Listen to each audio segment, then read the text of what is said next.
आज चाहिँ म कोनमिनीबाट चाहिँ फोटो कसरी प्रिन्ट गर्ने भनेर चाहिँ यहाँ यो भिडियो बनाउनु गइरहेको छु। अनि सबभन्दा पहिला चाहिँ यहाँ ल्याङ्ग्वेजमा टच गर्ने। अनि ल्याङ्ग्वेजमा टच गरिसकेपछि तपाईँहरूलाई धेरै खालको ल्याङ्ग्वेजहरू आउँछ अनि आफूलाई सजिलो लाग्ने अब इङ्ग्लिसमा तपाईँहरूले टच गर्नु होला। अनि त्यस पछाडि चाहिँ यहाँ धेरै अप्सन आउँछ कपी फ्याक्स स्क्यान भन्ने। अनि त्यस पछाडि तपाईँले फोटो प्रिन्टमा टच गर्नुभयो भने चाहिँ अनि यस्तो खालको इन्टरफेस आउँछ। अनि त्यस पछाडि आफूलाई चाहिने अब आएछ चाहिँ मैले आइडेन्टिटी कार्ड निकाल्न लागेको।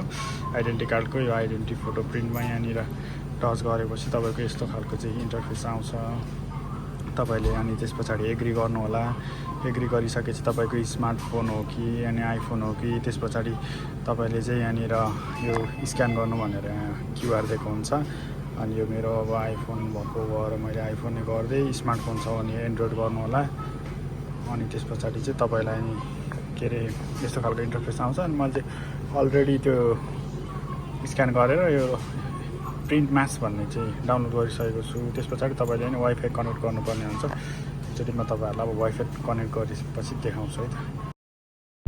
सबैभन्दा पहिला चाहिँ हजुरहरूले यहाँनिर चाहिँ अब वाइफाई कनेक्ट गर्नुपर्ने हुन्छ होइन। त्यसको लागि चाहिँ तपाईँहरूले क्यामेरामा गएर चाहिँ तपाईँहरूको एन्ड्रोइड र आइफोन कुन फोन हो त्यसबाट चाहिँ तपाईँहरूले यो क्युआर स्क्यान गरेर अनि त्यस पछाडि तपाईँहरूले एप्लिकेसन ओपन गर्नुपर्ने हुन्छ, डाउनलोड गर्नुपर्ने हुन्छ। डाउनलोड चाहिँ मैले पहिले गरेको हो एनी टाइम प्रिन्ट म्याक्स भन्ने। अनि त्यही भएर तपाईँले एप्लिकेसन ओपन गर भन्छ। अनि एप्लिकेसन ओपन गरेर अनि तपाईँहरूलाई चाहिने जुन त्यो निकाल्नुपर्ने फोटो छ नि त्यो फोटो चाहिँ तपाईँहरूले सेलेक्ट गर्ने। अनि फोटो सेलेक्ट गरिसकेपछि चाहिँ यस्तो हुन्छ, यस्तो इन्टरफेस आइसकेपछि वाइफाई कनेक्ट भएको छैन भन्छ। अनि तपाईँहरूले आफ्नो मोबाइलको डाटा खोलेर अनि त्यहाँबाट वाइफाई सर्च गरेपछि चाहिँ त्यहाँनिर तपाईँहरूको भेन्डिङ मेसिनमा भएको त्यो कम्प्युटर मेसिनमा भएको वाइफाई चाहिँ कनेक्ट हुन्छ र अटोमेटिक यहाँ वाइफाई पनि कनेक्ट भएको छ पासवर्डहरू हालिसके पछाडि। अनि त्यस पछाडि हजुरले त्यो पासवर्डहरू हालेर अनि वाइफाई कनेक्ट भइसकेपछि चाहिँ तपाईँहरूको फोन र त्यो फोटो प्रिन्ट गर्ने भेन्डिङ जुन कम्प्युटर मेसिन छ त्यो वाइफाई चाहिँ जब कनेक्ट हुन्छ तपाईँलाई ग्रिन सिग्नल दिन्छ र अनि तपाईँहरूले फोटो सेन्ड भन्ने अप्सन पाउनुहुन्छ। त्यहाँनिर फोटो सेन्ड गर्ने अनि त्यस पछाडि तपाईँहरूले कम्प्लिट भनेर तपाईँहरूले चाहिँ अनि आफ्नो वाइफाई कनेक्ट गरिसकेपछि अनि फोटो सेन्ड भएपछि तपाईँको स्क्रिनमा यस्तो आउँछ।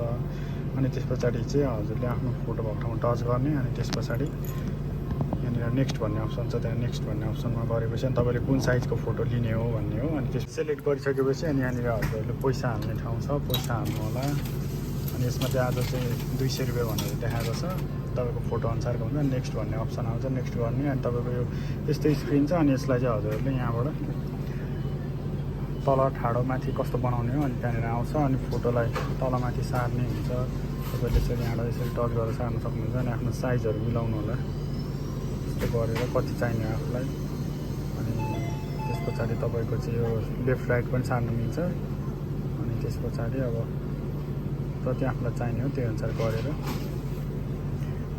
त्यस पछाडि ओके गरेपछि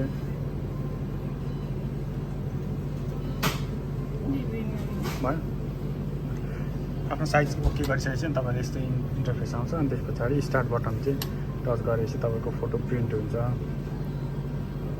लास्टमा एकचोटि यस भनेर अप्सन आउँछ, ओके गरिदिने। त्यसपछि फोटो प्रिन्ट चाहिँ जस्ट तपाईँको 30 सेकेन्ड जति टाइम लाग्छ। अनि तपाईँको 30 सेकेन्ड पछाडि चाहिँ फोटो प्रिन्ट भइसकेपछि यहाँ तल आउँछ तपाईँहरूको फोटो चाहिँ। त्यो चाहिँ तपाईँहरूले भेन्डिङ मेसिनमा फोटो खिच्ने ठाउँमा गएर खिच्नुभयो भने चाहिँ लगभग तपाईँको 1000 रुपियाँदेखि 1100 रुपियाँ लाग्छ। अनि यो चाहिँ आफूसँग भएको फोटोलाई इमर्जेन्सी नर्मल कामहरूको लागि युज गर्नको लागि चाहिँ तपाईँले निकाल्नु सक्नुहुन्छ। अनि तपाईँको चाहिँ यसमा चाहिँ सस्तो भयो, 200 रुपियाँमा आयो। अझै सस्तो पनि हुन्छ, आफ्नो फोटोको साइज अनुसार चाहिँ तपाईँहरूको प्राइसमा फरक पर्ने भएकोले गर्दाखेरि चाहिँ।